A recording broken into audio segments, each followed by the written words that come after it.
बिहार का बंदा जाके झंडे गाड़ रहा है, यार जिंदगी बीत जाती है दूरदर्शन पे आने में। और एक्चुअली मैं हमेशा बोलता हूँ कि काम कुछ ऐसा करो कि आपके पिताजी ना, उनको आपके नाम की वजह से लोग इज्जत देने लगे। कोई बच्चा अगर इसे देख रहा है, उसे लग रहा है कि भाई लिटिल भैया के जरा मुझे भी अब जाना है, तो स्टेप थोड़ा सा आसान भाषा में समझा सकते हैं कि उसे क्या करना चाहिए अभी कि वो MTV हसल जैसे बड़े प्लेटफॉर्म पे जाए। अपने काम पे उम्मीद रखो, थोड़े अलग दिखो, थोड़ा सा कुछ अलग करो।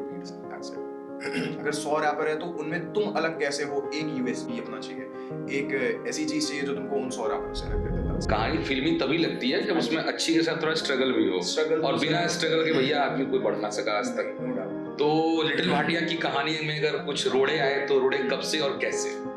सर मेरे कहानी में बहुत रोड़े आए। पहले तो इन सारी चीजों में सपोर्ट सिस्टम की बहुत ज्यादा जरूरत होती है, क्योंकि आपको कुछ नहीं पता होता। जब आप स्टार्ट करते हो आपको लगता है अब क्या, और इसी के लिए हम जैसे लोग होते हैं जो बताते हैं कि अब करना क्या। तो सर हमारे पास कोई वैसे लोग नहीं थे जो बताए कि अब करना क्या। लोगों ने एन मोमेंट पे हाथ छोड़ना स्टार्ट कर दिया। जब मुझे बोला, मैंने बोला कि मुझे इस चीज़ की ज़रूरत है, तो मेरे पास जो लोग थे जो वो ज़रूरत फुलफिल कर सकते थे, उन्होंने अपना हाथ पीछे खींच लिया। और उसके बाद ऐसे ही स्टूडियोज एंड ऑल खोजते खोजते, पैसे नहीं होते थे स्टूडियो के, कमाते नहीं थे सर, छोटे थे, और घर से पैसा मांगना अच्छा लगता नहीं था। पता नहीं क्यों सर, मेरे में आदत है, और दोस्तों को आदत होती है कि घर से पैसा मांगना। ट्रू। और बहुत छोटे से उम्र में मुझे ऐसा था कि मुझे घर से पैसा मांगना है। तो सर एक स्टूडियो वालों ने मुझे, एक चैनल वालों ने ऐसा करा था कि चलो तुम्हारा गाना हम निकालेंगे, हम पे सारा चीज़ है, वीडियो ऑडियो सब है। सर वो मेरे घर से 6-7 किलोमीटर दूर था, और मैं वहाँ पे दोपहर में पैदल चला जाता था, क्योंकि पापा को बोलना ना पड़े। पापा उस टाइम सोते रहते थे, तब तक मैं दोपहर में चला जाता था, शॉर्ट छिपा के लेके, हाँ छिपा के, कि क्लियर कर लो। उससे पहले इंडिया स्टैटिफाइड नहीं हुआ था। सर लोगों का ना, मैं बोल नहीं पाऊंगा शायद कि कितना ज़रूरत होता है उस टाइम पे किसी चीज़ की, जो लोग फुलफिल कर पाते हैं, पर जो उस टाइम हाथ हटती है ना हर जगह से। ऐसा लगता है कि जब आप स्टूडियो जाओ तो लाइन कट जाए, जब आप स्टूडियो से बाहर निकलो तो किसी से लड़ाई हो जाए। सर ये सारी चीजें ही स्ट्रगल है बेसिकली, और जो हाथ हटता है लोगों का, उससे बड़ी परेशानी है। हेलो, नॉर्मली क्या होता है कि मैं जब भी आप लोगों से मिलता हूं तो किसी ITN के साथ या किसी मेडिकल जिसने क्रैक किया हो ऐसे स्टूडेंट के साथ मैं आपसे बात करता हूं। आज किसी ने इस रिकॉर्ड को तोड़ा है, DMCC के हिस्ट्री में पहली बार किसी ने रिकॉर्ड को तोड़ा है, और ये कोई और नहीं, गली का छौड़ा है। ये इसलिए क्योंकि इसका ये गली का गुंडा आया भाग बहुत फेमस है, समझ ही गए होंगे आप लोग, पर फिर मैं इंट्रोड्यूस कर दूं। In the house little Bhatia, Aditya, मेरा स्टूडेंट, जिसने मेरे पास पढ़ाई की, और उस टाइम से ही, पहले तो ये तो बता दो भाई ये करता क्या है, पहचान रहे हो ना? नहीं पहचान रहे तो ठीक है, फिर भी बता देता हूँ। रैप में मतलब आने वाले समय में तो खैर नाम भारी होने वाला है, बट फिलहाल इन्होंने MTV हसल में जाकर, MTV हसल 4 में जाकर गर्दा उड़ा दिया है, और डायरेक्ट उसके बाद मैंने उनको लपक लिया कि भाई अधिकार मेरा है, मेरा स्टूडेंट है ये, पहला हक तो गुरुजी का ही होता है माँ बाप के बाद। तो लिटिल भाटिया आदित्य हमारा स्टूडेंट MTV हसल 4 से डायरेक्ट DMCC के पॉडकास्ट कह सकते हैं, काइंड ऑफ भाई अपन लोग थोड़ा सा गरीब वाला पॉडकास्ट है अपने पास। नहीं सर बढ़िया है, मस्त सेटअप है, ऐसे ही सेटअप होना चाहिए। खैर स्टार्ट किसी भी चीज का ऐसा ही अच्छा लगता है, प्योर सिंपल बढ़िया। इज्जत बड़ी सर, बहुत बड़ी। और इज्जत सर पहले भी कहीं कम नहीं थी, पर अब ऐसा है कि लोग मेरे काम की वजह से इज्जत करते, तो वो ज्यादा अच्छा लगता है। अच्छा लग रहा है। पहले पिताश्री के नाम से था इज्जत, उनका बेटा है। अब ऐसा होता है कि कई जगह पे मेरे पिताश्री को मेरी वजह से जाना जाता है, तो थोड़ा अच्छा लगता है। सही। और एक्चुअली मैं हमेशा बोलता हूँ कि काम कुछ ऐसा करो कि आपके पिताजी ना, उनको आपके नाम की वजह से लोग इज्जत देने लगे। Exactly, तो भाई बहुत कम उम्र में ही, एज मेंशन नहीं करता हूँ, हाँ दबा के रखते हैं, कम उम्र का है गली का गुंडा अपना। तो खैर सबसे पहले तो यार ना, मैंने जब सुना ना कि भाई तुमने जब मुझे वो वीडियो भेजा, आई वाज लाइक यार क्रेजी, मैं पागल हो गया भाई, मेरा स्टूडेंट कहाँ पहुंच गया। यार जिंदगी बीत जाती है दूरदर्शन पे आने में, और तुमने बहुत जल्दी अचीव कर लिया, तो बहुत अच्छा लग रहा है। एंड डेफिनेटली आगे बहुत बड़े बड़े सीन दिखेंगे। रफ्तार से मिला, बादशाह से मिला, इक्का से मिला, किंग से मिला, राजा कुमारी से मिला, और पता नहीं, और इससे निजी से भी मिला ना, नेजी, हाँ, तो इन लोगों से भी मिला। तो भाई खतरनाक एक्सपीरियंस रहा होगा। मजा अच्छा शुरू करते हैं, ठीक Let's है, go. ऐसे नहीं, शुरू करते हैं। तो कैसे ये MTV हसल कैसे? Sir MTV hustle basically online auditions होते हैं MTV हसल के, तो मैंने वो दिया था जियो सिनेमा पे, एक वीडियो अपलोड करनी होती है बेसिकली। अच्छा। तो मैंने वो करा था सर, वहाँ से कुछ राउंड्स क्लियर होता है, तो वो दिल्ली ऑडिशंस या मुंबई जोनल्स ऑडिशंस के लिए बुलाते हैं, जो कि दिल्ली, मुंबई और कोलकाता में होते हैं। ओके। तो मुझे दिल्ली ऑडिशंस में बुलाया गया। सर दिल्ली ऑडिशंस में मैं लेवल 2 में था, तो वहाँ मेरा सिलेक्शन हुआ। वहाँ पे भी मेरी चीज़ें अच्छी रही, वहाँ पे भी गाना सुना लोगों ने, तो वहाँ पे भी उनको पसंद आया। तो फिर उन्होंने मेरे को फिर बुलाया गुड़गांव, और गुड़गांव से डायरेक्ट मुंबई। अच्छा मान लो अगर किसी को फॉर एग्जांपल कोई बच्चा ये वीडियो देख रहा है और वो अभी ना लिटिल भाटिया को देख के इंस्पायर, बिहार का बंदा, सबसे बड़ी बात यार, बिहार का बंदा जाके झंडे गाड़ रहा है, और अभी हाल फिलहाल ट्रेंड 16 ट्रेंड कर रहा है इनका वो अंगद वाला गाना, डेफिनेटली एक लाइन लेंगे उसमें भी हम लोग। बट तो कोई बच्चा अगर इसे देख रहा है, उसे लग रहा है कि भाई लिटिल भैया के जरा मुझे भी अब जाना है, तो स्टेप थोड़ा सा आसान भाषा में समझा सकते हैं कि उसे क्या करना चाहिए अभी कि वो MTV हसल जैसे बड़े प्लेटफॉर्म पे जाए? सर उसे अपनी art according to others, in the respect of others ऐसा कर देना चाहिए कि उसको अपनी मेहनत औरों से दुगनी तिगनी रखनी चाहिए। और दूसरी चीज़ कि कंसिस्टेंट रहे अपने काम को लेकर। सर बहुत बड़ी दुनिया है, बहुत बड़े साधन मिल चुके हैं आज के डेट्स में।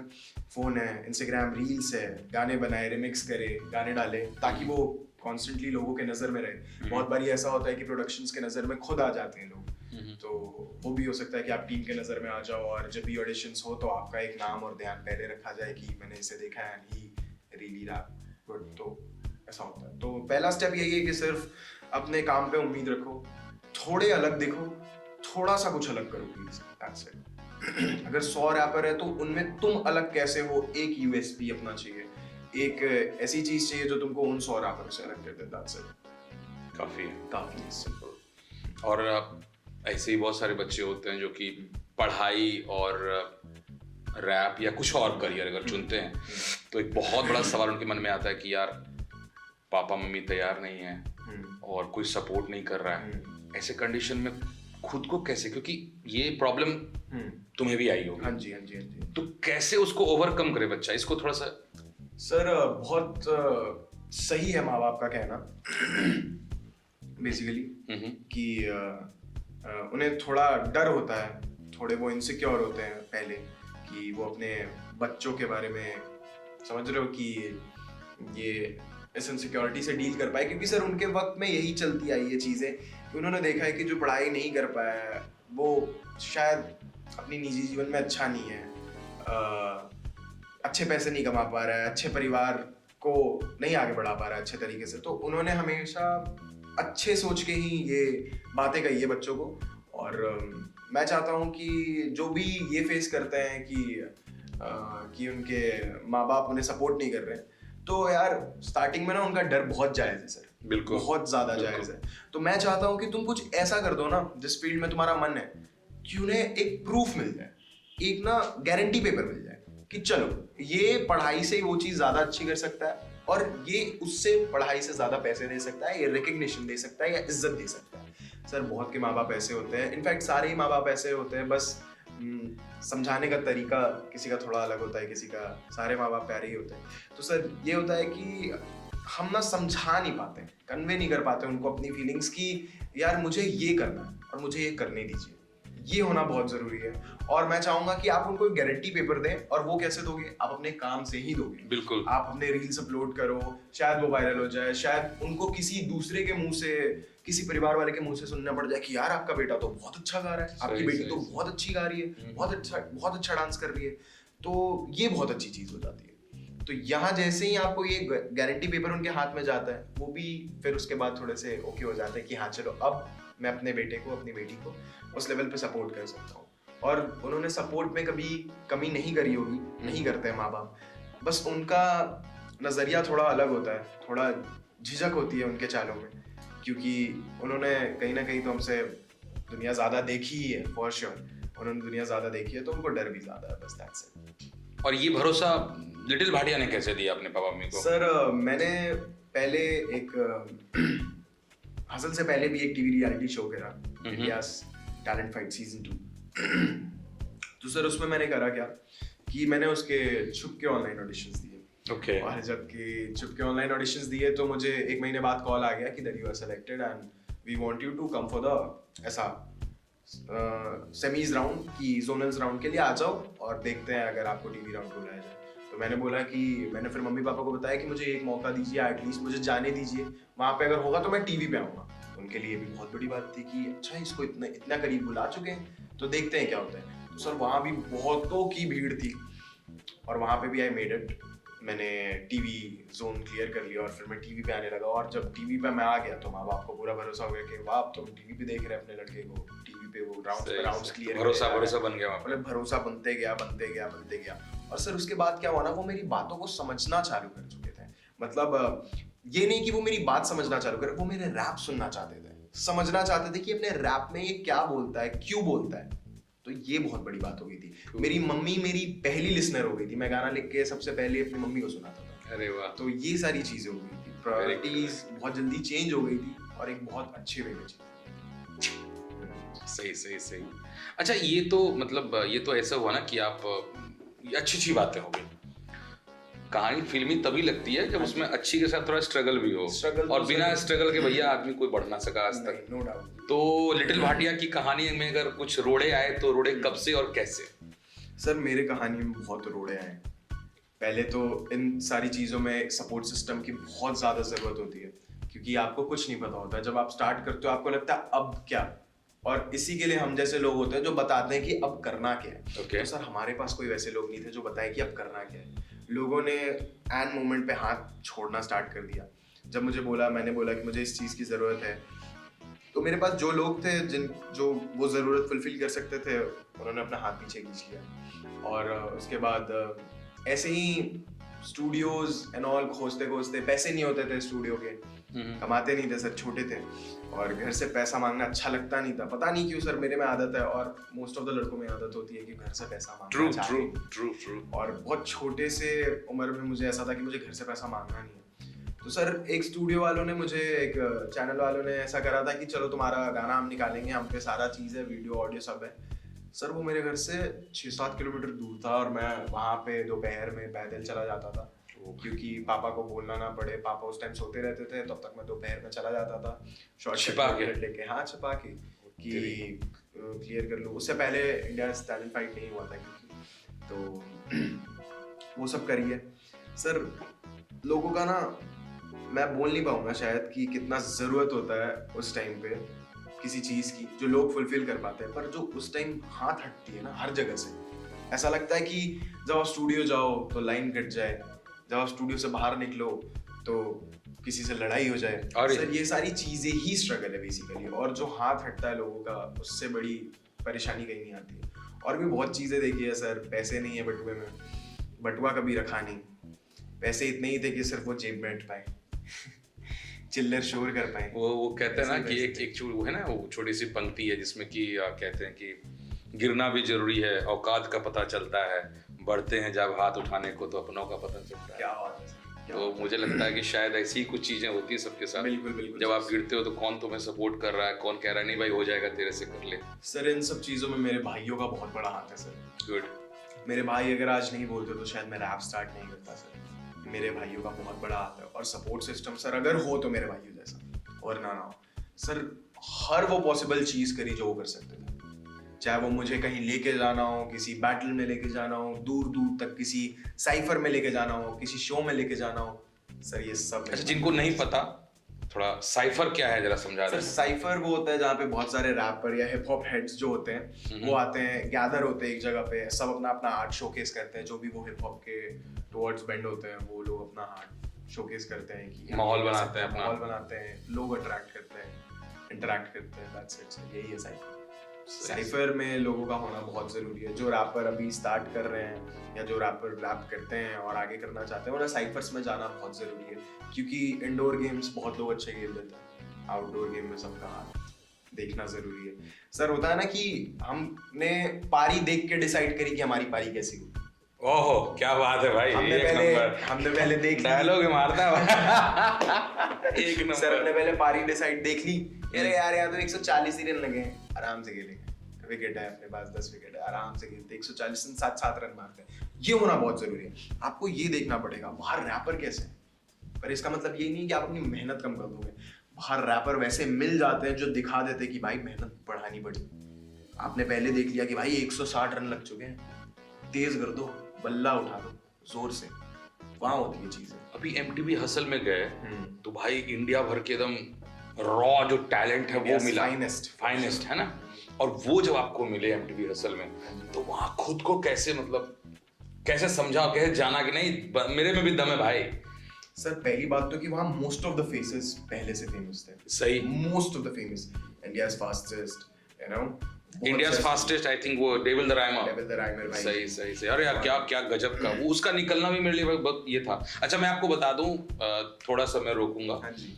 नॉर्मली क्या है कि आप जब अपने काम में बिजी होते हो, जैसे कि मैं एक टीचर हूं और सच बताऊं तो मुझे अपने काम से मोहब्बत शिद्दत से भी ज्यादा है, मतलब और क्या वर्ड यूज करूं। ऐसे में I don't have time for anything else, nothing यार। पर वैसे कंडीशन में अचानक से मेरे एक स्टूडेंट का मुझे मैसेज आता है, और ऐसा नहीं कि एकदम से आया, मैं हमेशा से ही वो खुद ही आप लिटिल भाटिया बताएगा कि मैं कैसे सपोर्ट करता रहा, बट अचानक से आता है कि सर मुझे इतना बड़ा प्लेटफॉर्म मिला एंड सडनली मेरा एक दिन का एक टाइम चला गया कि कैसे मैं अब उस जॉनर में देखूं कि मेरा बंदा कैसे चढ़ रहा है ऊपर, और एक एक रैप, एक एक चीजें, एक एक लाइन, एक एक लिरिक्स सुनना, सोचना कैसे काम कर रहा है, बाकी से कितना टफ है भाई, पूरी चीजें बदल जाती है। और मेरा इसी तरह का सपोर्ट बच्चों के साथ होता है। इट्स नॉट लाइक कि आप सिर्फ पढ़ने में अच्छे, मैंने ये कहा कि पढ़ना जरूरी है, बट अगर आपके पास कोई एक्स्ट्रा टैलेंट है भाई उसको भी पुश करो।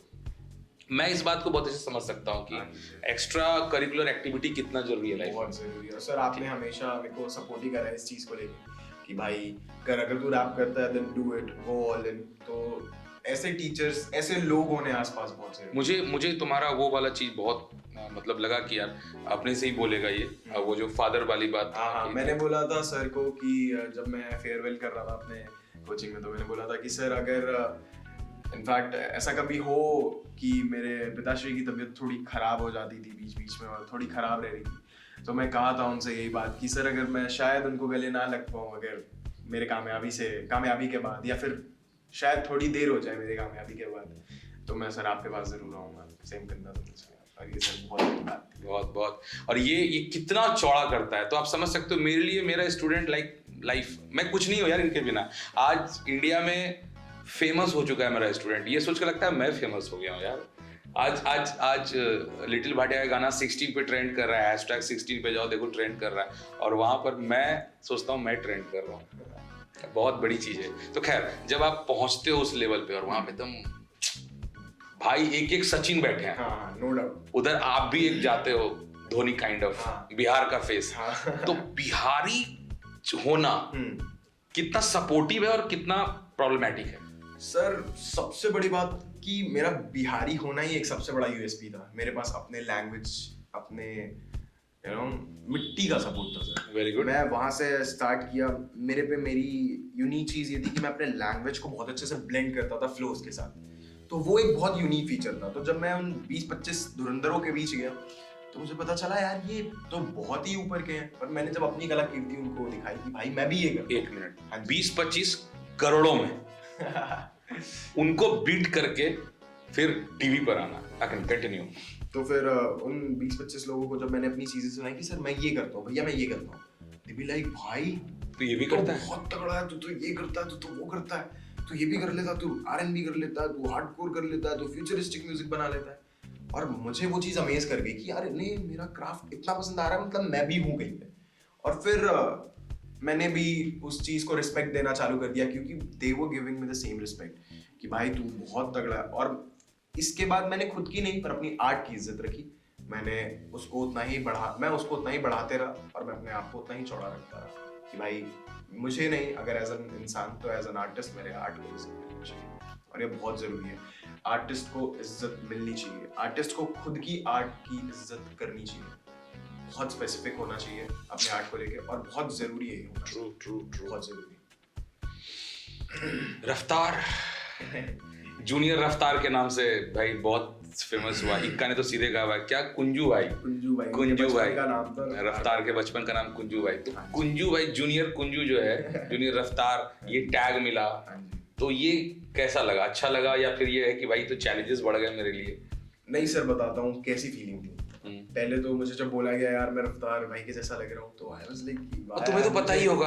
हाँ सर, मुझे बहुत लोगों ने बोला था शो में जाने से पहले भी, तो शो के बाद भी मुझे बहुत लोगों ने बोला, तो सर मुझे वो भी बहुत ज्यादा पसंद आया कि यार मुझे मतलब सर वो मेरे लिए भगवान टाइप से, अगर मैं इंस्पिरेशन की बात करूँ तो मैं सुन के स्टार्ट हुआ उनकी वजह से, तो मैं कैसे पीछे कर लूँ अपनी। सर उन्होंने ही बोला था कि जो तुम्हारी इंस्पिरेशन है ना, जिससे तुम सीख के उनका नाम चौड़े में लेना सीखो, चाहे वो कोई भी हो, चाहे तुम्हारे सामने वाले का दुश्मन क्यों हो।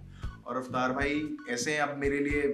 अब मैंने उनको सर बोला, रफ्तार सर भाई बोल रहे, तो रफ्तार भाई बोल, रफ्तार भैया बोल, तो रफ्तार भैया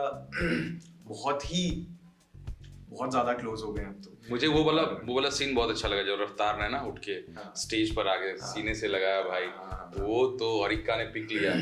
वो मतलब क्या कहते हैं, लेजेंडरी मोमेंट था वो मेरे लिए सर। वो सब एक सर बस वो सपना था सर, मैं वहां पे प्रोसेस तक नहीं कर पा रहा था। मुझे लगा मुझे रेडियो हिट मिल गया है, मैं सीट पे जाके भाटी भाई से भाटी भाई मुझे रेडियो हिट मिला है, रेडियो ऐसा था कि वो मैं प्रोसेस नहीं कर पा रहा हूँ सर। ऐसा होता था कि रफ्तार भाई पूरा शूट चल रहा है, सब कमेंट्स दे रहे हैं और मैं रफ्तार भाई को ऐसे बैठा हूँ और कुर्सी में सिर्फ रफ्तार भाई को देख रहा हूँ। सर वो सपना है सर, वो सपना ही है। अभी भी अगर मैं उनसे कभी भी दोबारा मिलूं सर, वो सिर्फ सपना है सर, वो सिर्फ सपना है। और मैं उस सपने से कभी नहीं उठना चाहता, वो मेरे लिए इतना प्रीशियस है। कभी मौका लगा कोलैब का सर? तब तो सर ऐसे तो मैं यही बोलता हूँ कि रफ्तार भाई ने मुझे फॉलो कर लिया, उन्होंने उनके फीड में मैं दिख जाऊंगा। सच में? हाँ, उनके फीड में मैं दिख जाऊंगा, उनके फीड में नीचे जाते कोलैब पोस्ट है रफ्तार ने भाई साहब।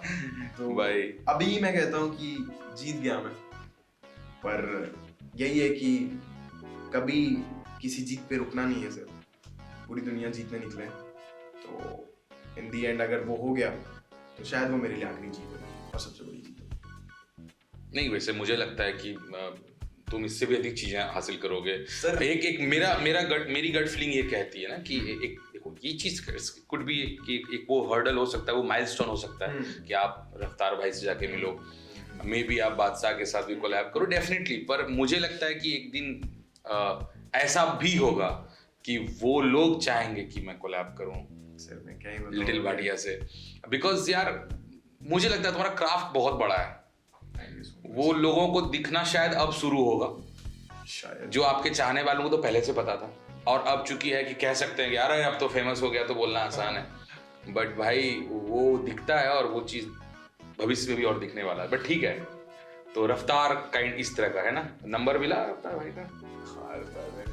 अरे गजब। रफ्तार भैया ने अपना नंबर दिया है, और बहुत उन्होंने एक चीज बोली सारे वादों के बाद कि ये जुबानें रफ्तार है, कभी नहीं भूली, और इन सारे वादों को निभाऊंगा यार। और मैंने सर वो मुझे लगता था कि मैं क्या बताऊं, जैसा टीवी पे सोचा था उससे 10 गुना इंसान अगर सामने से अच्छा निकल के आ जाता है ना, बस प्यार ही है सर। मैंने तो ये बोल के आया उसको कि सर अगर मैं लड़की होता तो मैं आपकी गर्लफ्रेंड आपको फंसा लेता काला जादू करके। तो बोला सही बेटा, यही क्योंकि मैं हूँ उतना फैशनेट तो हूँ, मतलब लाइक वो सब कुछ ही है सर वो मेरे लिए। मतलब क्या ही बोलूँ मैं, अगर रैप दुनिया की बातचीत आ जाए तो उनसे ऊपर मैं किसी को ना आज तक देखा हूँ ना कभी देखा हूँ। और यही होता है एक कि ना वो अपना गुरु कभी नहीं बदलते, चाहे कितने भी बड़े माइलस्टोन्स अचीव कर लिए, चाहे कितनी भी बड़ी जर्नी पे निकले हो, जो गुरु है वही गुरु है, और वो है नो डाउट मेरे गुरु। तो व्हाट अबाउट इक्का? इक्का भाई इज लाइक क्या बताऊं, इक्का भाई फुल मूड है, फुल मूड। अगर वो आसपास है हो ही नहीं सकता कि सेट की एनर्जी लो हो। मुझे एक मिनट रुकूंगा, मुझे ना वो जो गाना तुमने गाया था ना गली का गुंडा है, वो गाना मुझे इक्का पे बड़ा सूट लगता है यार कि भाई कि वो आदमी लगता है कि भाई मैं बाद में अच्छा हूँ, पहले मैं गुंडा ही हूँ तुम्हारे लिए। इक्का भाई के बारे में यही बोलना चाहूंगा ना, इक्का भाई वो इंसान है ना जिन्होंने सब कुछ एक्सपीरियंस करा है, उन्होंने लड़ाई पीट देखी है, तो वो इंसान होता है ना जो सब कुछ देख के एक अच्छा इंसान बन जाता है। तो वो ना अभी मतलब बेस्ट मोटिवेटर है वहाँ पे। वो हमें हर शूट के एंड पे समझाते थे कि बच्चों ऐसा करना है, बच्चों ऐसा, और इतना क्या ही बताऊं, अच्छा लगता था वो चीज कि उतना बड़ा इंसान आके हमारे बीच बैठ के ये चीजें बताते थे, हमसे मिलके जाते थे, कहते थे बच्चों तुम्हें ये करना है, सबको स्पेसिफिकली मिलके कहते थे तुम कोशिश करना कि तुम ऐसा कर पाओ, तुम कोशिश करना तुम ऐसा कर पाओ। और हमेशा अच्छी चीजें बताई उन्होंने। मतलब होता है ना कि अगर इंसान सारी बुरी चीजें एक साथ देख लेता है, कभी ऐसा हुआ कि पूरे जीवन में उन्होंने बहुत बुरी चीजें देख ली, बहुत बुरे एक्सपीरियंसेस देख लिए, तो फिर वो आगे सबको एक अच्छा एक्सपीरियंस देना चाहता है। इक्का भाई इस वन।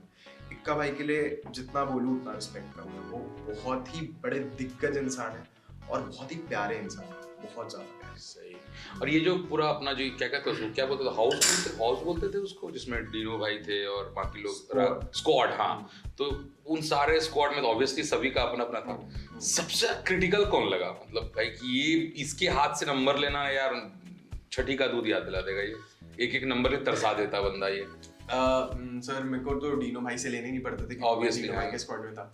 इस बार ही ना मैंने ये देखा है, वैसे कोलैब में डीनो भाई ने भी मार्क्स दिए थे। हाँ, कोलैब में डीनो भाई ने 7 नंबर दिया था भाई, 7 नंबर मुझे याद है। बहुत ब्लंडर फंबल था तो वो मिलना बहुत जरूरी था, 7 नंबर। खैर मैं पर्सनली बोल सकता हूँ कि मैट्रिक गड़बड़ किया भाई। तुम भले बोलो ना बोलो, मैं तो बोलूंगा। पर बढ़िया है सर, कोलैब था। नीच इंसान कैसे भूल सकता है तू। तेरी वजह से सारा, तू कभी मिल गया ना मुझे, तुझे श्राप दे दूंगा मैं। तो सर बहुत प्यारे इंसान है, ठीक है। और भाई सर कोलैब था, क्या ही कर सकते थे। तो सबसे अधिक नंबर की बात हो रही थी। हाँ, तो नंबर में तो डीनो भाई की तो बात नहीं करूंगा क्योंकि डीनो भाई से मैंने नंबर लिए नहीं कभी, तो मेजर एक्सपीरियंस मुझे बाकी तीनों का है। रागा भाई, टीएमसी मैम और ईपीआर भाई, मैं क्या ही बोलूं, इस बार ही तीनों स्ट्रिक्ट थे। और मुझे सबसे अच्छी चीज पता है यही लगी कि तीनों ने सब कुछ सही सोच के नंबर दिया। अगर लोगों को बाहर ऐसा लगता है कि यार कुछ चीजें गड़बड़ थी, इसको कम मिले, इसको ज्यादा मिले, तो मैं आपको ये जस्टिफाई करूंगा कि उस टाइम पे एट द टाइम चीजें जज करना उस माहौल के हिसाब से, उस सेट की एनर्जी के हिसाब से बहुत ही मुश्किल होता है। आप एक बहुत बड़ा कॉल ले रहे होते हो, आप पे पीयर प्रेशर हो रहा होता है कि पूरा देश क्या सोचेगा। आप पे पीयर प्रेशर ये हो रहा होता है कि हम स्क्वाड बॉसेस है, जजेस बैठे सामने क्या सोचेंगे, रफ्तार भाई का क्या, किसी से पीओवी मिलेगा या नहीं मिलेगा। तो मैं जितनी हेट हमारे स्क्वाड बॉसेस को मिली है इन सब चीजों पे, मैं बिल्कुल नहीं, मतलब वो बिल्कुल ये डिजर्व नहीं करता। पर यार पर्सनली कभी होता है कि पर्सनली मुझे लगता है कि जिमी पे शायद रेडियो मिलना चाहिए था और नंबर भी मिलने चाहिए थे। जिमी बहुत तोड़ गाना था भाई, कैसे नहीं मिला, तो उस दिन बुरा लगा? बुरा नहीं लगा सर, कभी कभी होता है कि कुछ चीजें मिंटू भी होती है। सर मुझे जिमी पे रेडियो हिट नहीं मिला, तब मुझे लोगों ने इतना प्यार किया कि यार इसका शायद गलत हो रहा है। तो भगवान ने शायद सोच रखा था कि अभी इसका इधर से कुछ काटते हैं, बाहर कुछ जोड़ देंगे। हालांकि थोड़ा कंट्रोवर्शियल है कि भी रोहन करियप्पा का एमटीवी हसल के साथ थोड़ा सा चल रहा है, पर रोहन करियप्पा ने काफी अप्रिशिएट किया था। और मतलब मुद्दा भी उठाया था लिटिल भाटिया के लिए। मैं पर्सनली भी देख रहा था कि नहीं अप्रिशिएट कर रहा था। पर मैं रोहन करियप्पा भाई से ऊपर देखता हूँ अपने जजेस को, फॉर श्योर। वो किसी मकसद से वहां बैठे हैं, तो और किसी क्या मैं बोल रहा हूँ, like they are super skilled. सभी ठीक है, सबका अपना अपना थॉट है, नो डाउट। हाँ, वो सब्जेक्टिव हो जाती है चीजें, जब 8 के ऊपर आती है तो चीजें सब्जेक्टिव होती है। रोहन भाई ने कभी कुछ गलत नहीं बोला, कुछ ज्यादा, पर मैं ऑब्वियसली हमेशा अपने जजेस को ही ऊपर देखूंगा और रोहन भाई को भी मैं अपने से ऊपर ही देखूंगा एज एन, अगर उनको आर्ट नॉलेज में, पर उनसे ऊपर मैं अपने जजेस को देखता हूँ। सारे सही होना भी चाहिए बिल्कुल। राइट नाउ मतलब हर इंसान को सोचना चाहिए कि वो जो सीनियर है, जिन्होंने कुछ अचीव किया है, तो भाई कुछ तो बिल्कुल उनके पास है। सर अगर वो उतने एक्सपीरियंस के बाद वहां बैठे हैं सर, वो कुर्सी की अहमियत बहुत ज्यादा है। और सर सबसे बड़ा पीयर प्रेशर तो रहता ही इस चीज का कि भाई वो कुर्सी बहुत जरूरी है, वो कुर्सी बहुत जरूरी है। हम उस कुर्सी पे बैठे हैं कि अगर हमने एक डिसीजन गलत किया तो 10 ट्रोल भी मिल जाते हैं। पूरा देश देख रहा है, पूरी दुनिया देख रही है। व्हाट अबाउट बादशाह? वो ना एक, मतलब मैं यही बोलूंगा कि he was a grand film. जब उनकी एंट्री हुई, he was wearing just a normal T-shirt, पर जो उनका जो ऑरा है वो उस टी-शर्ट को कब उन्होंने गुच्ची का जैकेट या फिर फलाना बना दिया वो पता नहीं चलता। अलग ऑरा, लाइक यू नो, जब ऐसा होता है कि बंदा जब टीवी पे इतना बड़ा दिखता है, सामने से कैसा दिखता होगा? He is tall, 6'2 or 6'3, he is वो भाई साहब 6'2, 6'3, and like he is tall and bold, very sweet, बात हुई? talkative. हाँ बात हुई. क्या क्या बात हुई? उन्होंने बोला, बहुत चीजें समझाई, बहुत अप्रिशिएट करा उन्होंने, और बोला कि भाटिया अगली बार मैं जब तुम्हें देखूं तो मैं चाहता हूँ कि तुम कहीं बड़ी जगह पे मुझे दिखो और अच्छे डेवलप्ड होके दिखो और अच्छे ग्रोथ के साथ दिखो. मतलब शब्दों को पकड़िए, MTV हसल अपने आप में एक इंटरनेशनल प्लेटफॉर्म है और भाई बादशाह कह रहा है कि तू इससे भी बड़ी चीज है. देख रहा है तेरा लेवल कितना अज्यूम कर रहे हैं सब. रुकना नहीं है भाई. बिल्कुल बिल्कुल एक्सपेक्टेशंस पे मैं खड़े उतरने की ही सोच रहा हूँ अभी भी, क्योंकि उन लोगों को, इतने बड़े लोगों को देख के क्या सीख मिलती है? मतलब क्या है, क्या कैसा होना चाहिए किसी को? सर मैं उन लोगों को, इतने बड़े लोगों को देख के सिर्फ अभी फिलहाल तो यही सीख पा रहा हूँ कि वो जो कह रहे हैं ना, उनका जो भी फीडबैक है भाई, जितना खींच सकते हो खींच ले लो. बहुत परफेक्ट बना देती है, नियर टू परफेक्ट कर देती है चीज़ों को, बहुत ज़्यादा. सर वो इंडस्ट्री उन लोगों ने इतने साल देखी, इतने साल मेहनत करे, इतने साल इतने सारे गाने निकाले. सर कुछ तो ऐसी चीज़ होगी उनमें जो आज तक उनको रिलेवेंट करके रखी. ट्रू. लोग ओल्ड स्कूल से जेंजी हो गए, स्टिल उनके गाने हर जगह बजते हैं. तो कुछ तो ऐसी चीज़ होगी जो उनको माफिया मुदीर से रिलेट करती है. हाँ. तो बाय द वे, ब्राउन रंग किसने लिखा है?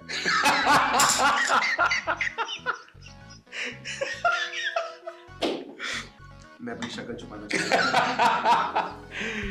खैर क्वेश्चन बदलते हैं. बढ़िया क्वेश्चन था. मुझे लगता है कभी मैंने लिख दिया शायद. पता नहीं सर, जिन्होंने भी लिखा अच्छा गाना है, अच्छा लिखा है, गुड गाना है ना. मैं इस बात पे कोई टिप्पणी नहीं देना चाहूँगा. नहीं कोई बात नहीं, बस मैं एम ही पूछ लिया. हाँ बिल्कुल सर. ब्राउन रंग, पता नहीं कल किसी ने ब्लैक रंग लिख दिया. ब्लू भी चल सकता है, कोई दिक्कत नहीं है. अभी सबके गाने हिट पे हिट आ रहे हैं. तो अच्छा खैर, ये सब तो ठीक है. बीच में मैंने देखा कि कुछ किंग आए. किंग बंदा कैसा है भाई? सर कंट्रोवर्सी के अलावा. सर कंट्रोवर्सी के चश्मे से मैंने उनको कभी देखा ही नहीं. सर वो इंसान इतना हम्बल है कि मैं बता ही नहीं सकता हूँ. हमारे जो आदित्य पुष्करना सर है, जो म्यूजिक डायरेक्टर है हमारे पूरे होल हसल क्रू के, सर वो सीजन 1 के भी थे. तो सीजन 1 में किंग भाई भी थे वहाँ पे, तो उनके भी म्यूजिक एंड ऑल सारी चीजें उन्होंने करी.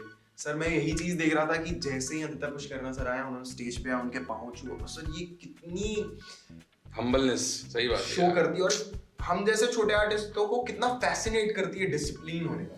डिसिप्लिन की भाई देख, मतलब चीजों की इज्जत बहुत दूर तक करनी चाहिए और एंड तक करनी चाहिए. किंग भाई बहुत हम्बल है, आर्ट की बहुत रिस्पेक्ट करते हैं, और वो ना मिट्टी है. अगर टू बी ऑनेस्ट बताऊं तो मिट्टी, मतलब वो ऐसा है कि हाँ भाई, मतलब हाँ भाई जीते. तो किंग से कंट्रोवर्सी मतलब थोड़ा अजीब नहीं लग रहा? किंग भाई से जब कोई इतना डाउन टू अर्थ है, तो फिर कैसे मोमेंट यही बोलूंगा कि एक तो मोमेंट वाली चीज, और दूसरी कि किंग भाई के जितने भी कंट्रोवर्सीज हो रहे इधर उधर, तो कभी कभी होता है सर कि आप सारे इंसानों को खुश नहीं कर पाते हो, सब इंसानों को अच्छे नहीं लग पाते. मुझे तो बड़े अच्छे लगते हैं भाई. अच्छा एक सवाल मन में आया. ये जो आजकल आए दिन सारे रैपर्स जो है एक दूसरे को वो डिश करते रहते हैं, डिश प्लेट करते, समझ गए होंगे. तो जैसे एमीवे एमसी है ना, एमीवे फिर कृष्णा अभी चला कुछ दिन. तो क्या है ये, मतलब वाकई में ये रियल है या फिर इसको कैसे देखता है लिटिल भाटिया, कैसे देखता है? सर ये बिल्कुल रियल है, और ये एक बहुत तगड़ी आर्ट फॉर्म है सर.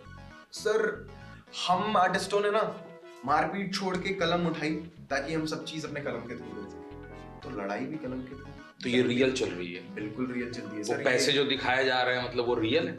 सर वो वीडियो का तो ठीक है, मतलब ऐसे बातें जो हो रही है भाई, हाँ. अगर कोई कलमकारी कर रहा है, अगर रफ्तार के अंदाज में कहें, तो फॉल्स तो नहीं लिखेगा ना वो? नहीं बिल्कुल नहीं. वो सर झूठ क्यों लिखेंगे? अगर वो कहता है तेरी औकात नहीं है मेरे बराबर आने की, मेरे पास इतने पैसे हैं, तो पैसे हैं ना.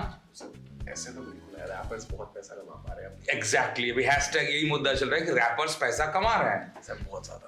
मैं यही कहूंगा कि मैं टू बी ऑनेस्ट यही कहूंगा कि रफ्तार भाई ने एक दरवाजा खोल दिया पैसा कमाने का. ये बोल के कि रैपर्स पैसा कमा पा रहे हैं, उन्होंने वैसा दरवाजा खोल दिया कि अब रैपर्स पैसा कमा पा रहे हैं, और बहुत जोर से. मैं यही बोलूंगा, कितनी आयरनी वाली बात है. उन्होंने कहा कि क्या रैपर्स पैसा कमा पा रहे हैं, और अब ऐसी चीजें हैं कि वो स्टेटमेंट आज इतना बड़ा दरवाजा खोल दिया. बाय द वे, ये इंटरव्यू जो अभी लिटिल भाटिया हमें दे रहे हैं, ये फ्री ऑफ कॉस्ट है, गुरु दक्षिणा है। वैसे इनका एक पॉडकास्ट अभी महंगा जा रहा है, मैं नहीं बताऊंगा कितने का, बट ठीक है, अब समझ लीजिए मेरे लिए फ्री है। हाँ बिल्कुल। तो बस एक कप चाय, पानी। अबे चाय, अबे ऐसे मत कर भाई, चाय भी पिलाई तेरे को। समोसा चटनी, समोसा चटनी, समोसा चटनी, समोसा चटनी। तो खैर ये तो भी होना ही वाला है। बट तो ये मतलब मान लेता हूँ कि जो कंट्रोवर्सीज चलती हैं डिस्प्लेट वाली, तो वो वाकई में रियल होती है। सर वो बहुत रियल होती है, और मेरे हिसाब से वो ना सर इस कल्चर को बढ़ाने के लिए बहुत ज्यादा जरूरी है। सर रफ्तार भाई ने एक बात बोली थी कि लोगों को बिग बॉस देखने में ज्यादा मजा आता है, आज के देश को बिग बॉस लड़ाइयां देखने में ज्यादा मजा आता है। तो सर ये बहुत ज्यादा जरूरी है हमारे कल्चर को बढ़ाने के लिए। To be very honest, cultural progress है ये चीज, और मैं यही बोलूंगा कि जिन्हें जो लगता है वो एक्सप्रेस आउट करते हैं, जो कि जायज है, जो कि उनका हक है।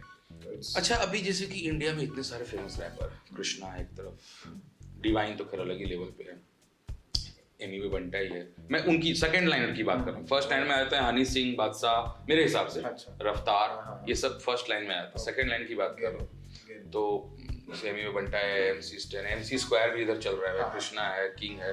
तो अगर मैं इसमें कहूँ फ्यूचर में अगर देखा जाए तो टॉप 3 ऐसा कुछ बता सकते हो बिना कोई कंट्रोवर्सी के? अगर लगे, मतलब लिटिल भाटिया को क्या लगता है, कौन ऐसे हैं जो कि फ्यूचर में भी भाई धमाल मचाने वाले लोग लगते हैं, या जिसका नाम मैंने नहीं लिया हो वो भी कोई अगर ऐसा हो? सर बेसिकली आपने जिन आर्टिस्ट का नाम लिया है वो ऑलमोस्ट मेन स्ट्रीम हो ही जाएंगे। ऑलरेडी वो है कुछ नाम। और सर सबसे बड़ी बात है ना कि सबकी आर्ट बहुत टॉप नॉच है, जिनका भी आपने नाम ले लिया सबकी आर्ट बहुत टॉप नॉच है। मतलब सवाल ही नहीं उठा सकते कि भाई इनकी आर्ट थोड़ी सी हल्की है, इनकी आर्ट थोड़ी सी भारी है, जो वो कर रहे हैं ना। और लिटिल भाटिया इन सबसे अलग कैसे है? मैं अलग सर, कुछ यूएसपी होती है सारे आर्टिस्टों के पास, तो मेरी एक यूएसपी मेरे फ्लोज और मेरा वो जो मैं करता हूँ थोड़ी अलग भाषाओं का प्रयोग। कुछ करके सुना सकते हैं for example, if you don't have any problem? तो लाइक जैसे अभी मेरा एक गाना है पटनापुर, उसमें मैंने थोड़ी पटना वाले स्लैंग को यूज करके अपने भाषा में, जैसे अपने लोग हमारे पटना में निजी जीवन में जैसे लोग जो भाषा सुनते हैं उस भाषा में मैंने ऐसे कर दिया था कि रोज 12 बजे उठे जाला, मम्मी का पूजा पाठ सुन के पला थी मारा, संडे के दिन भी हम सास कहा लेते ज्यादा, फोन मिला स्टूडियो में भाग सीधा जूते डाला, बाप ने दिलाई जो हाल में, रात करी फेवरेट सुबह में पार्सल, मानता है बाप मेरे काम पे नाज भी, खुश है वो देख कर मेहनत रात दिन। अरे ऐसा काम किए कि लेकर फैकन सब नाम ले वही जी, चौमिन वाला आधा दाम ले वही, मास्क बांध ले, गाँव वाला पहचान ले वही जी।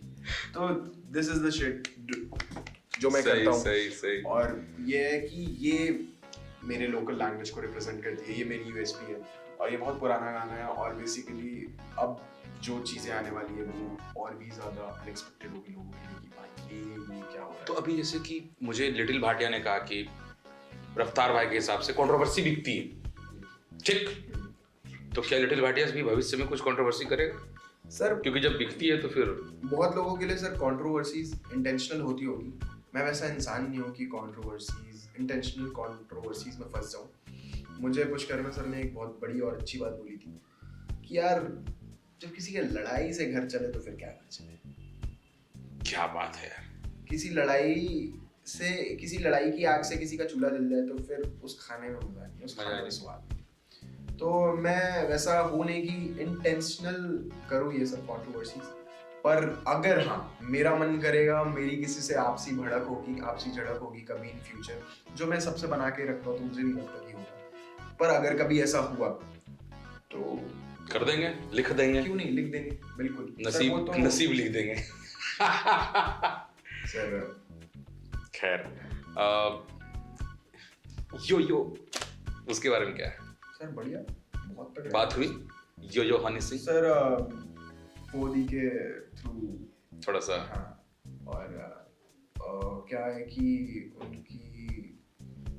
उनका भी और अनमैच्ड है, और फोदी के साथ उनका गाना आया था, तो उनकी अभी ग्लोरी एल्बम आई है सर। बढ़िया, बड़ा नाम, बहुत बड़ा नाम है भाई, बड़ा क्या मतलब बड़ा, बहुत बड़ा। मतलब बाय द वे मैं पर्सनली हनी सिंह का फैन हूँ कॉलेज के दिनों से। हाँ, आपने बताया। तो 2 ही इंसान है जिसको मैं फॉलो करता हूँ, एक महेंद्र सिंह धोनी और एक हनी सिंह। धोनी के बारे में आपके विचार?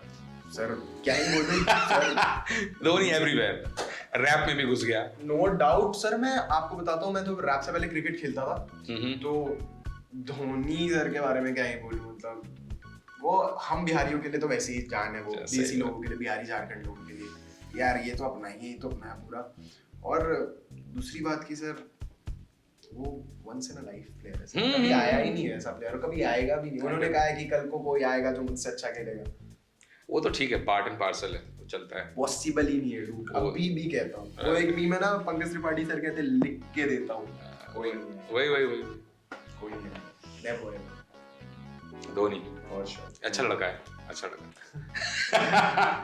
मैं तो सीधे क्लास में बोलता हूँ, धोनी के खिलाफ जो बोलेगा 5 बार लिख के आ।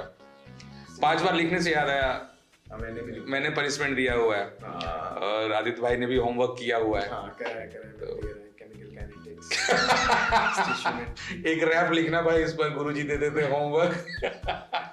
लिखना पड़ेगा तो। मैं लिखता था केमिकल काइनेटिक्स 5 बार। डिश हो जाएगा। लिखता था कि लिखवाता था, लिख लेता था। डिश प्लेट तो खैर चलते रहता है, पार्ट है, बट अच्छे मायनों में तो खैर ठीक है।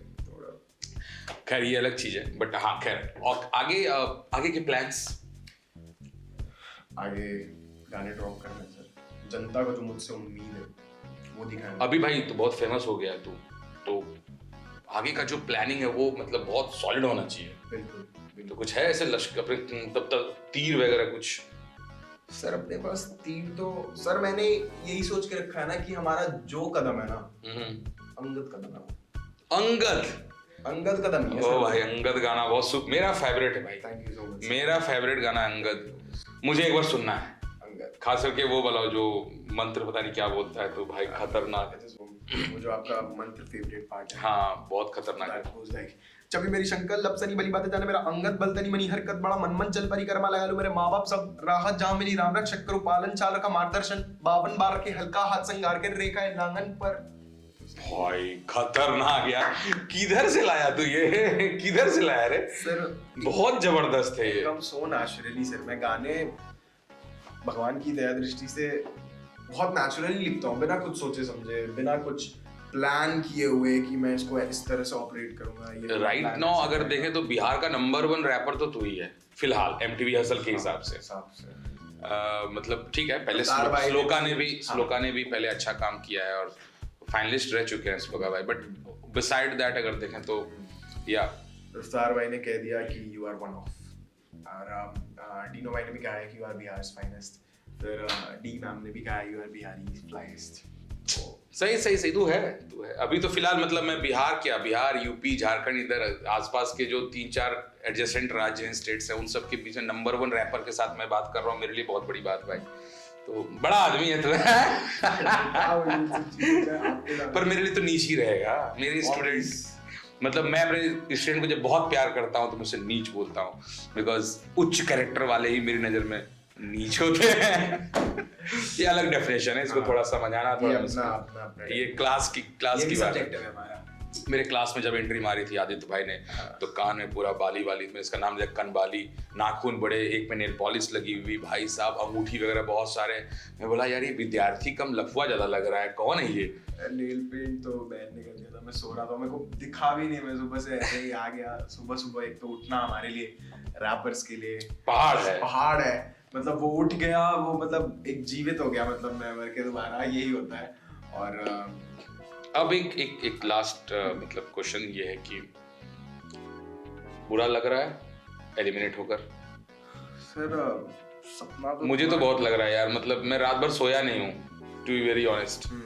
वो जिस दिन वो हुआ ना, उस दिन मतलब नींद नहीं आई भाई। तो कैसे?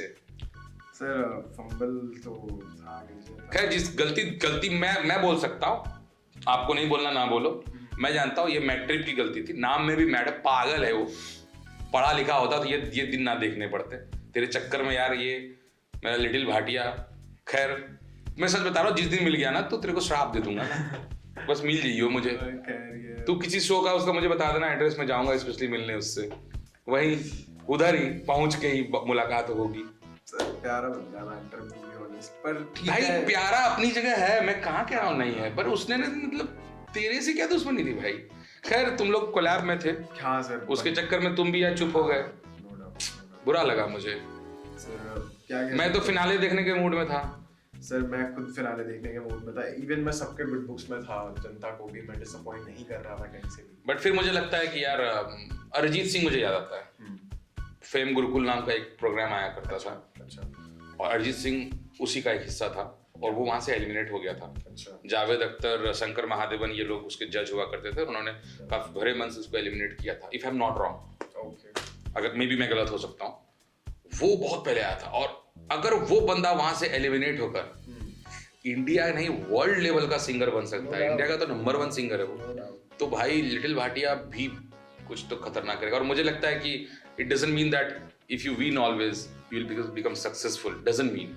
बहुत सारे लोग, इवन रफ्तार भी DID में डांस करते हुए निकल गए थे भाई, वो तो बंदा डांस भी करता है, चलो अलग टैलेंट है उसका। रफ्तार भाई में क्या नहीं करते हैं वो, बीट बॉक्स, डांस। अच्छा बीट बॉक्स करते हो तुम?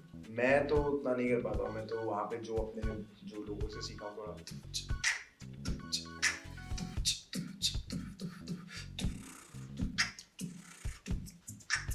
देख भाई, ये तो मेरे को वहाँ पे जो मैं उतने दिन रैपर्स के बीच में रहा उतने सारे, तो कुछ वहाँ लोग सीख थे गए। वहाँ पे, हाँ तो उन्होंने सिखा दिया थोड़ा सा। ये बूट्स एंड कैट्स बहुत नॉर्मल है, boots and cats, boots and cats, boots and okay, boots and cats. हाँ तो ऐसा करके उन्होंने सिखा दिया, थोड़ा बहुत सीख जाऊंगा आगे।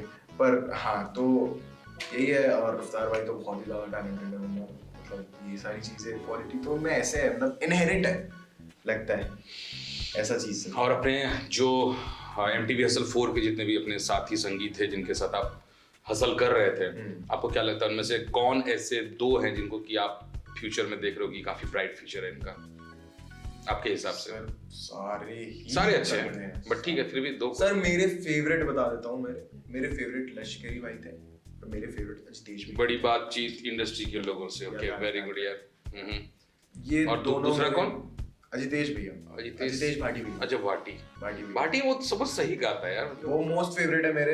हाँ, सेकंड नंबर पे लश्करी सर मेरा वन ऑफ द इंस्पिरेशन है शो से। मैं सर उसको मैं गाने सुन के, मतलब मैं उसको पहले से सुनता था हसन के पहले से, और जब मैं उससे पहली बारी मिला था तो एज अ फैन ही मिला था, भाई मैं आपका फैन और सेम लेवल पे था, तो मैंने हमेशा उसको वो इज्जत दी है कि भाई मैं तेरे से सीखा हूँ।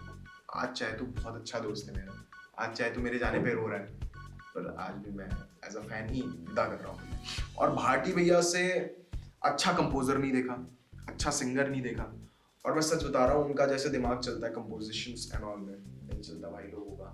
और हुक्स, मेलोडीज, मतलब क्या ही बोलूँ। और भाटी भाई का ये सीन है कि उनसे अच्छा बड़ा भाई नहीं मिला अभी तक, और अब वो बहुत अटूट सा रिश्ता है, बहुत प्यारे हैं भाटी भाई। मतलब फ्यूचर में कोलैब देख सकता हूँ? फ्यूचर में तो आप सारे ही लोगों से कोलैब देख सकते हो, पर हाँ इन सबसे ना सबसे ज्यादा कोलैब देख सकते हो, भाटी भाई के साथ सबसे ज्यादा कोलैब देख सकते हो। वेटिंग, हाँ, और इंतजार कर रहा हूँ, तो कभी मौका लेगा तो भाटी भाई से भी मुलाकात कर लेंगे, पक्का पक्का देखते करते हैं मुलाकात करें तो। खैर ये तो हो गई बात, last but not the least, okay. What about DMCC? DMCC तो मैं सच बताऊंगा, जीवन में हर एक्सपीरियंस कैरेक्टर डेवलपमेंट के लिए बहुत ज़्यादा ज़रूरी होता है sir.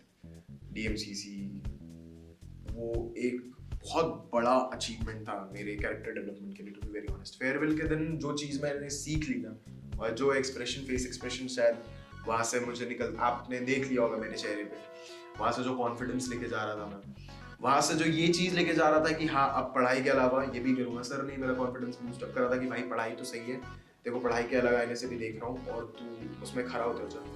And I was very sure कि मैं डिसअपॉइंट नहीं करूँगा लोगों को। DMCC was a very great experience, बहुत प्यारा एक्सपीरियंस था। DMCC बोले तो doctor Madhuresh chemistry classes. That's good. Shout out to DMCC. Obviously Aditya मेरा स्टूडेंट, लिटिल भाटिया जिसे कहते हैं, ये ऑब्वियसली हमारे पास, हमारी मुलाकात जितनी भी दिन रही, हमारी मुलाकात जब हुई तो पढ़ने के लिए आया था, बट बहुत ऑनेस्ट है बंदा अपने काम में। बोला सर मैं ना रैप करता हूँ, टू बी वेरी ऑनेस्ट। और फिर मैंने कहा कि चलो अगर यही करते हो तो तुम्हें पता होना चाहिए तुम ये करते हो, सो फुल थ्रॉटल जाना है तुमको। खैर वो तो अलग इशू है, अभी तो खैर बहुत लंबा सफर है। Wish you all very best, all the very best यार, तुम बहुत जिंदगी में आगे बढ़ो और गुरु का नाम रोशन करो यार। बिल्कुल बिल्कुल। उसी कोशिश में लगे सर, किसी को निराश नहीं करने वाला मैं। बिल्कुल। मेरे माँ बाप, मेरे चाहने वाले, मेरा परिवार, आप सब एक स्तर काफी पे काफी धन्य हो जाती है वो माँ जिनके ऐसे बच्चे लायक हो जाते हैं। और एक चीज जरूर कहूंगा मैं सभी को, जैसे मेरे स्टूडेंट सभी हैं, #respect women। No doubt has to respect women। और आई थिंक लिटिल भाटिया का भी यही थॉट है। मैं तो सर इसी थॉट प्रोसेस पे चलते आया हूँ, और भगवान सबको ऐसी इतनी बरकत दे भगवान सबको कि सर वो ना औरतों की इज्जत करना सीख जाए, औरतों को खुद से ऊंचा रखना सीख जाए। बिल्कुल। आपके आसपास जो भी हैं, औरतों के बिना कुछ भी नहीं। we are nothing. They are the real champions around us, and I think अगर आप और हम जैसे लोग अगर लोगों को ये चीज कहते हैं तो, और कहने की जरूरत भी नहीं है यार, पॉइंट ये बोलने की क्या जरूरत है कि इज्जत दो, होना चाहिए। एग्जैक्टली, ये खुद की चीज है। इट शुड कम नेचुरली, और ये इनहेरिटेड होना चाहिए लोगों में, जननी है यार वो लोग। खैर बातें तो चलती रहेंगी, और अभी आदित्य भाई को फिर अगले शूट पर भी जाना है, बहुत बिजी शेड्यूल से निकाला है मैंने, निकल भाई इधर आजा। तो खैर होप सो कि अगली बार फिर जल्दी मुलाकात होगी, और अगर आप लोगों को ये वीडियो अच्छा लगा हो तो लाइक, सब्सक्राइब और शेयर जरूर कीजिएगा। लिटिल भाटिया काफ़ी खतरनाक नाम है ये भविष्य के लिए, और अगर आप लोगों ने कमेंट सेक्शन में कहा कि सर और वीडियोस बनाओ इनका, तो पार्ट 2 भी आएगा एक नई स्टोरी के साथ, कुछ नए गानों के साथ। तब तक के लिए गुड बाय। अगर रात को देख रहे हो तो शुभ रात्रि, शब्बा खैर, sweet dreams, enjoy. Thank you so much guys.